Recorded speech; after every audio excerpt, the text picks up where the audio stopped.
Hello everyone, today we will talk about how to fix or how to solve the problem of something went wrong on the application of Slack. You click on settings. In this page you can click on apps, default apps, app settings. On above you can search about Slack and you will enter. Then you can click on first step and you can click OK.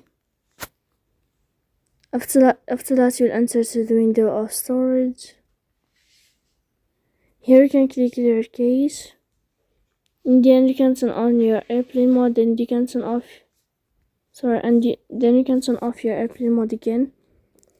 So please don't forget to support us by liking and subscribe. See you next time in another video, and thank you for your attention and your watching.